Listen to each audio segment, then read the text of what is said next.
আসসালামু আলাইকুম প্রিয় দর্শক, বাচ্চাদের খাবার রেসিপির আজকের পর্বে বাচ্চাদের জন্য সাবুদানা নিয়ে একটি পুষ্টিকর খাবারের রেসিপি নিয়ে আপনাদের মাঝে হাজির হয়েছি।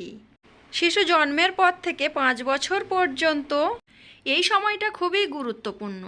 তাই এই সময় বাচ্চাদের খাদ্য তালিকায় রাখতে হবে পুষ্টিকর খাবার দ্বারা পরিপূর্ণ। এই রেসিপিটি বানানোর জন্য আমি এখানে নিয়েছি সাবুদানা, একটা ডিম এবং অর্ধেকের একটু বেশি মতো গাজর। প্রথমে আমি সাবুদানাটা পানির সঙ্গে ভিজিয়ে দিচ্ছি এবং পানিটা চেঞ্জ করে খুব ভালোভাবে ধুয়ে নিতে হবে। সাবুদানাটা আমি 2-3 বার পানি চেঞ্জ করে ধুয়ে নিয়েছি। সাবুদানা বাচ্চাদের জন্য ওয়েট গেইন করতে সাহায্য করে। সাবুদানাটা আমি কিছুক্ষণ ভিজিয়ে রাখবো। আর এদিকে আমি একটা ডিম ভেঙে নিয়েছি, মুরগির ডিম নিয়েছি, আর মুরগির ডিমটা কাঁটা চামচ দিয়ে খুব ভালোভাবে আমি ফেটে নিচ্ছি। ডিম শিশুদের জন্য সারাদিনের প্রোটিনের চাহিদা পূরণ করে এবং ব্রেন ডেভেলপমেন্টের সাহায্য করে। তাই ডিম বাচ্চাদের সুপারফুড খাবার হিসাবে পরিচিত।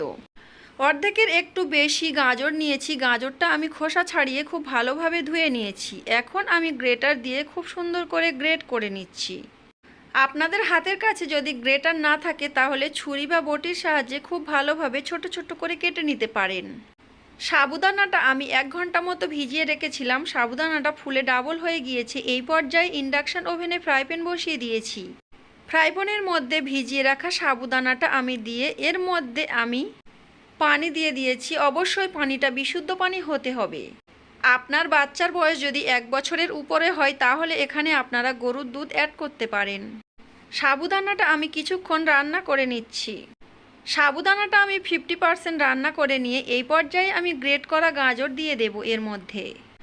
গাজরে রয়েছে ভিটামিন এ এবং বিটা ক্যারোটিন সমৃদ্ধ। এটি শিশুর দৃষ্টিশক্তি বৃদ্ধিতে বজায় রাখে। গাজর বাচ্চাদের রোগ প্রতিরোধ ক্ষমতা বাড়াতে সাহায্য করে এবং স্কিন সুন্দর রাখে। চোখের জ্যোতি বাড়াতে এটি একটি চমৎকার সবজি। গ্রেট করা গাজর দিয়ে এটি আমি 70% রান্না করে নিয়েছি। এখন আমি এই পর্যায়ে দিয়ে দেব ফেটিয়ে রাখা ডিম। ডিম শিশুদের জন্য সারা দিনের প্রোটিনের চাহিদা পূরণ করে এবং ব্রেন ডেভেলপমেন্টে সাহায্য করে। তাই ডাক্তাররা সব সময় বলে বাচ্চাদের খাবারে প্রতিদিন একটা করে ডিম রাখতে। 8 মাস আগে বাচ্চাদের কোনো খাবারে ডিমের সাদা অংশ দিবেন না, এতে অ্যালার্জি থাকে।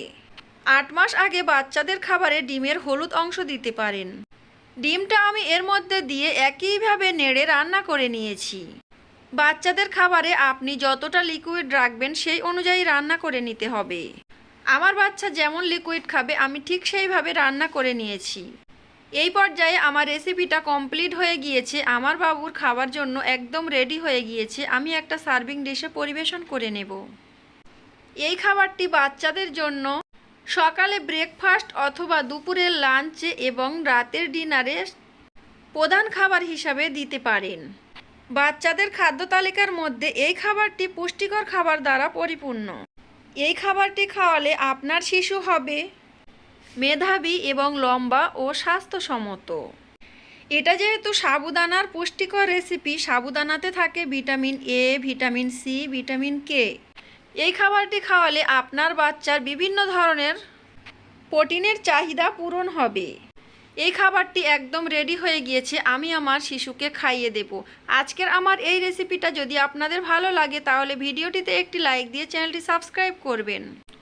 ছোট্ট সোনামণিদের সুস্বাস্থ্য কামনা করে আজকের ভিডিওটা এখানে শেষ করছি। দেখা হবে নতুন কোনো ভিডিওতে। ততক্ষণে সবাই ভালো থাকবেন, সুস্থ থাকবেন, সাবধানে থাকবেন, নিজের এবং নিজের বাচ্চাদের প্রতি খেয়াল রাখবেন। আল্লাহ হাফেজ। আসসালামু আলাইকুম।